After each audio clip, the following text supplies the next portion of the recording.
Bapak Ibu Penguji Kinerja PPG tahap 2 2025. Perkenalkan, nama saya Periana Parihat, NIM 251486100086, bidang studi bimbingan dan konseling, LPTK Universitas PGRI Yogyakarta. Terima kasih. Waalaikumsalam. Oke, silahkan masuk.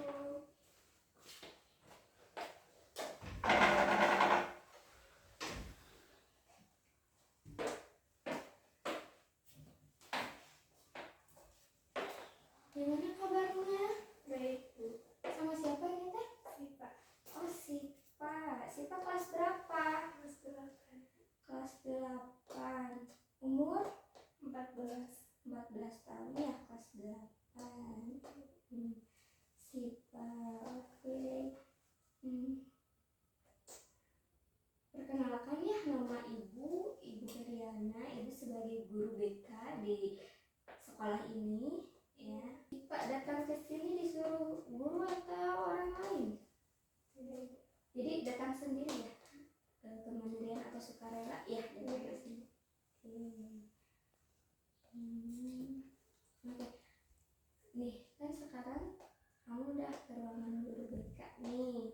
Kita akan melakukan kegiatan layanan konseling individu.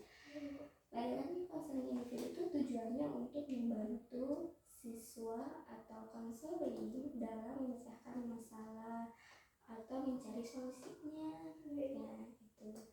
Terus di konseling individu juga ada asasnya. Di sini ada asas kerahasiaan, yaitu asas ketika konseling bercerita ke konselor atau siswa bercerita ke guru BK, berarti hanya kita berdua yang tahu, orang lain tidak akan tahu ya, karena itu asas kerahasiaan dan asas keterbukaan. Nah, nanti Sipa bercerita semua yang Sipa alami saat ini atau sudah lama-lama sekali ya. Terus ada asas kemandirian, yaitu Sipa itu datang sendiri, jadi bukan karena guru atau guru wali kelas atau dari kata teman datang ke guru BK gitu, bukan ya, jadi kemandirian. Itu asasnya.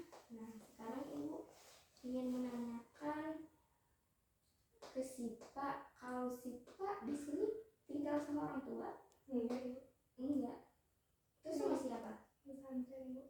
Oh, Mas Santren. Udah berapa tahun? 2 tahun, Bu. Oh, udah tahun sampai sekarang.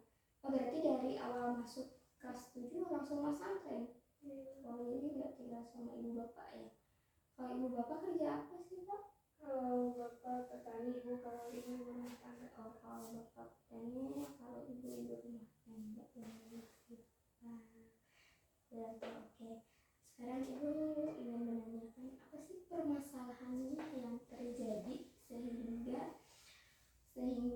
guru yang lain atau guru wali kelas Sipa itu pernah bilang ke Ibu bahwa anak saya itu lelet atau telat gitu mengumpulkan tugas, terus kadang ada nggak sekolah juga, terus kadang kelihatannya males, terus kadang kelihatan capek gitu. Banyak guru-guru yang bilang gitu.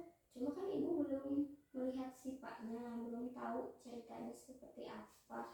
Makanya Ibu pengen menanyakan ke Sipa, sebenarnya apa sih permasalahannya? Masalahnya tentang waktu, Ibu. Saya belum bisa mengatur waktu dengan baik. Dengan baik Antara sekolah dan mengaji, Bu.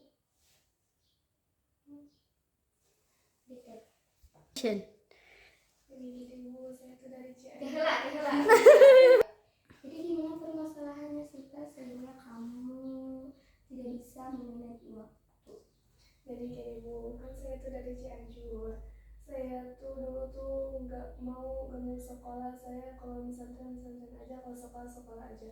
Tapi disuruh orang tua saya pilih keduanya. Jadi sekarang saya belajar agak kurang fokus, mengaji agak kurang fokus. Kadang pas awal masuk sekolah saya gak mau sekolah, Bu. Jadi saya jarang sekolah, saya jarang mengaji, saya tuh malas banget, Bu. Tuh, jadi pas ada pembagian rapor pun saya agak iri sama teman-teman saya. kayak mereka selalu dengan orang tua, kenapa saya cuma dengan wali itu kasar. Iya ibu.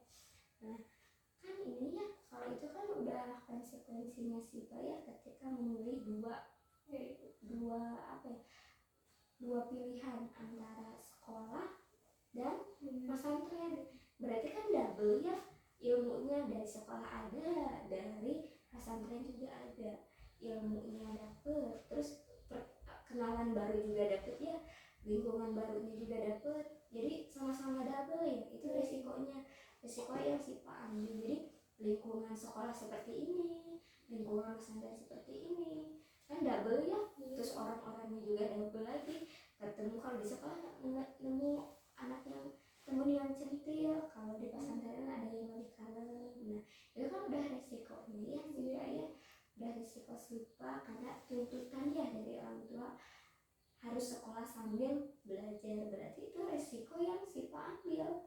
Berarti resikonya tuh, oh berarti saya mendapatkan dua-duanya nih, double ya, ilmunya double, masalahnya double dari sekolah sama pesantrenan, kegiatannya juga double ya. Jadi si Pak itu belum bisa mengatur waktu antara sekolah, pesantren, terus kadang nggak bisa main juga ya. Tapi kalau di lingkungan pesantren itu bisa main? Jarang main, jadi sering di kamar aja. Apa disebutnya? Di kobong. Di kobong. Oke sih Pak, gimana kalau ibu kasih solusinya, bersedia nggak? Iya siap, bersedia. Kalau solusinya seperti ini kan, jadwal si Pak itu ngaji itu dari jam 5. Iya. Jam 5 ya.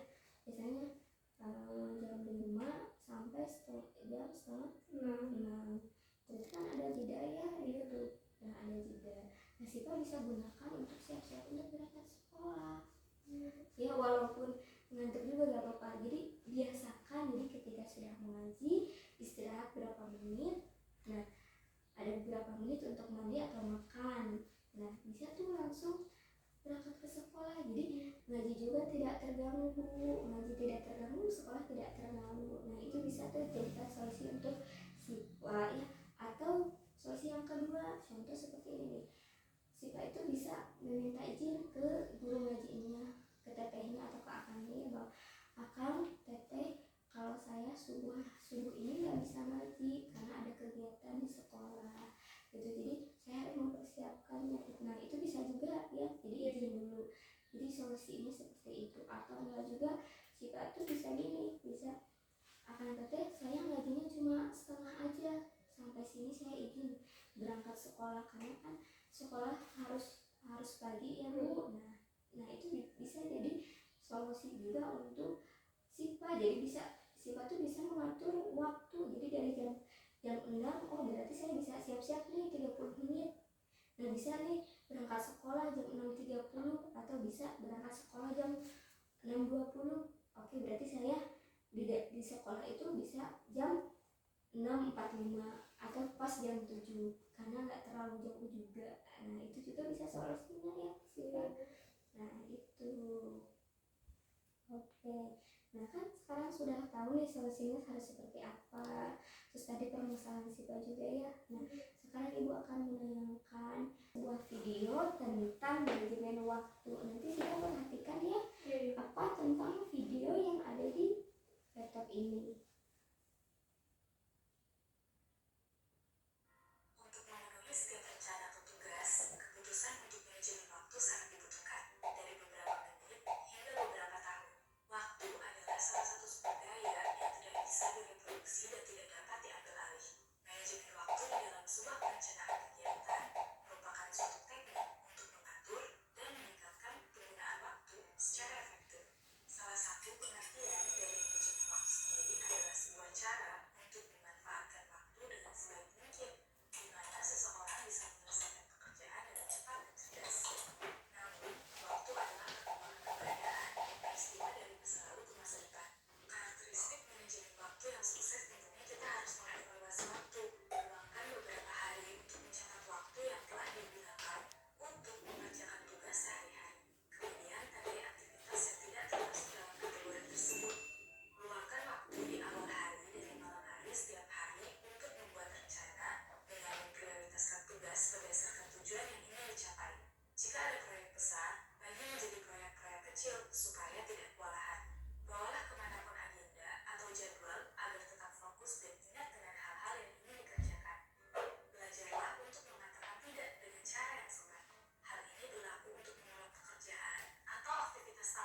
sehat dan bugar.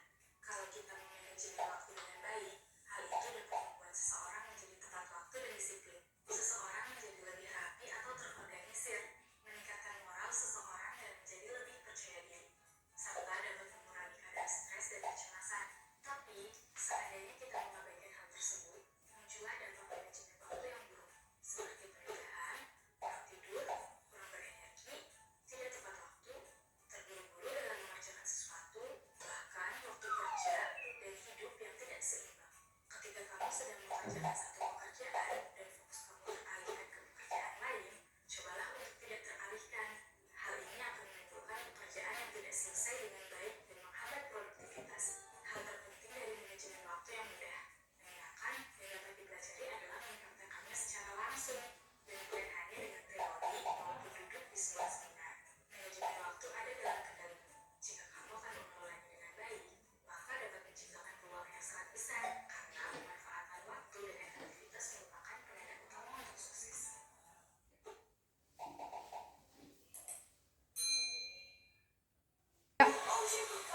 Oke, jadi sudah ya sih Kak diperhatikannya videonya. Oke. Nah itu ingin menanyakan apa aja sih yang bisa Sipa ambil atau Sipa petik dari video yang tadi Sipa tonton atau Sipa perhatikan di dalam video tentang manajemen waktu. Saya jadi bisa membuat jadwal tentang keseharian, tentang manfaatnya waktu. Saya bisa melihat manfaatnya itu. Oh ya, oke baik. Nah selanjutnya Ibu akan memberikan kertas komitmen yang Sipa buat untuk disepakati kita berdua ya. Nah ini untuk pulpennya. Nah ini untuk komitmen kan sama Sipa ditulis komitmen Sipa. Nah nanti kita diskusi atau disepakati ya kita berdua.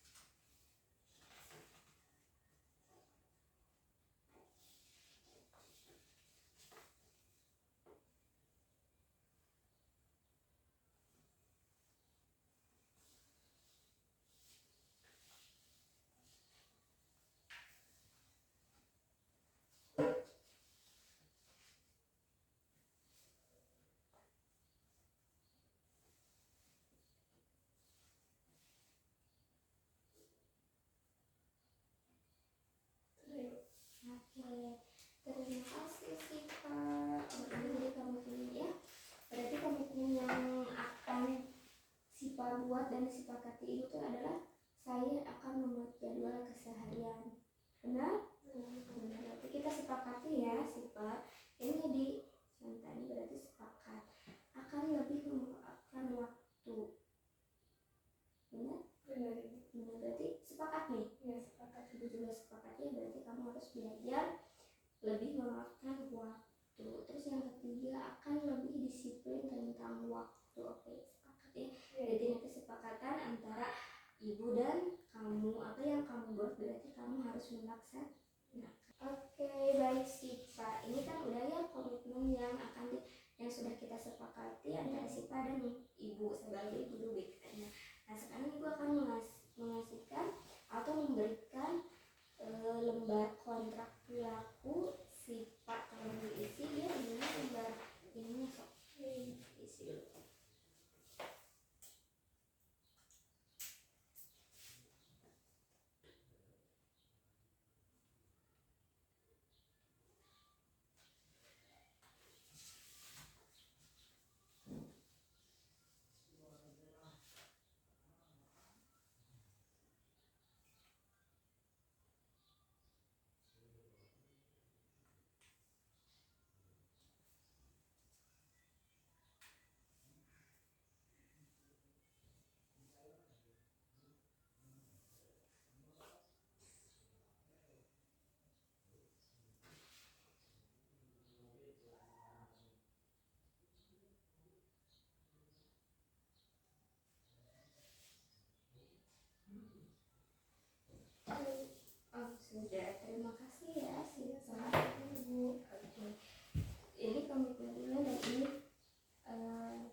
lembar kontrak perilakunya sudah sifat isi dari sifat. Nah, kan tadi udah dijelasin ya tentang manajemen waktu, cara mengatur waktu. Nah, sama itu dikuatkan lagi, berarti siswa harus belajar memanage waktu dari hari ini sampai hari nanti siswa lulus ya. Jadi harus bisa ketika ada waktu luang sempatkan untuk istirahat. Kalau waktunya untuk tidur berarti siswa harus untuk tidur. Jadi biar tidak terganggu antara mengaji dan sekolah. Terus kita juga harus memahami apa sih makna dari manajemen waktu. Kan enaknya kalau kita udah paham apa maknanya, terus apa tujuannya untuk apa. Nah, kan tadi sudah ada ya solusinya. Sifat bisa menjadwalkan kegiatan dari pagi ke pagi lagi. Pagi saya ngapain aja, jam segini saya ngapain aja. Nah, sifat tuh bisa bikin jadwal piket untuk hari yang sendiri aja di kamar atau di kobongnya sih tadi. Berarti hari Senin jadwalnya apa aja. Terus kalau di sekolah bisa membandingkannya. Kalau Senin upacara berarti harus pagi-pagi ini datangnya. Tapi kalau Selasa nggak terlalu nih. Nah itu ya sifat. Jadi sifat udah punya solusinya. Sifat juga paham tadi apa aja yang harus dipelajari ya ketika menonton video tentang manajemen waktu. Nah itu nah jadi kesimpulannya kan, jadi ibu bisa menyimpulkan bahwa permasalahan siswa itu tidak bisa mengatur waktu ketika sekolah dan mengaji ya. Karena kan ada capek juga ya ketika sudah mengaji harus sekolah nih. Terus kadang terus belum pulang sekolah harus ngaji juga ya, jadi ada rasa lelah. Terus capek jadi pengennya istirahat ya, habis ngaji nggak harus ke sekolah ya, begitu ya permasalahannya. Nah itu tapi sifat tuh hebat loh, sifat tuh hebat. Jarang ada anak yang mau seperti itu sifat. Tapi sifat jauh-jauh dari Cianjur ngambil dua sekolah sama-sama. Tapi kamu hebat, kamu pintar, kamu sangat luar biasa gitu kan menjadi anak. Terus apa yang orang tua inginkan kamu laksanakan. Ketika kata orang tua kamu harus masalkan sambil mengaji, oke, baik, kata kamu kan melakukannya walaupun dengan lemas, capek, terus kadang pengen pulang juga ya, terus kangen juga sama orang tua. Nah, itu sangat luar biasa kamu sih gitu. Kalau ibu juga kadang belum mampu, tapi kamu mampu.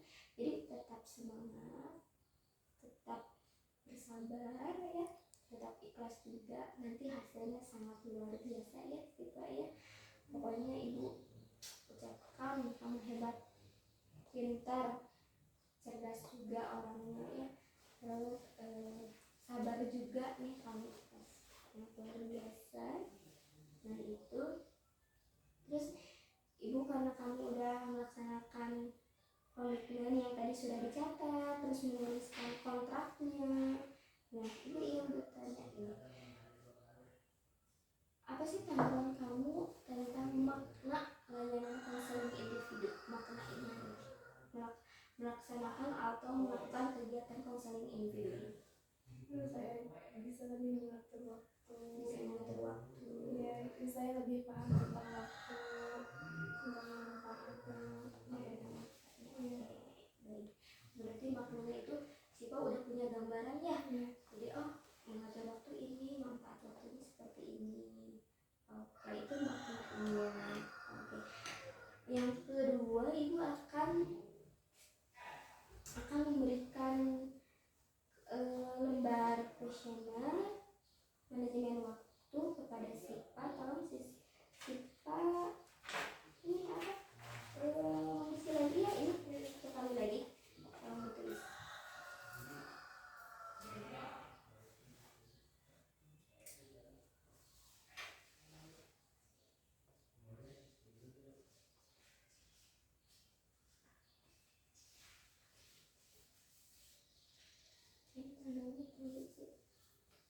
Penasaran?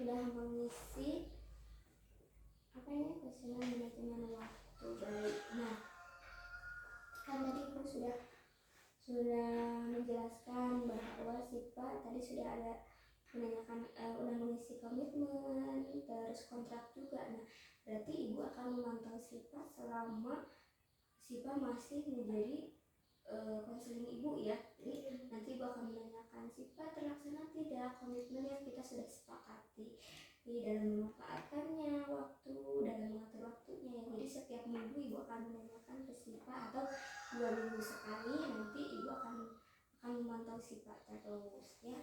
Nah ini sudah ya. Nah ini ada yang terakhir yang harus sifat isi ya. Ini yang terakhir. Jadi sebelum mengakhiri sesi konseling individu ini ada hasil yang harus sifat isi. Ini yang terakhir.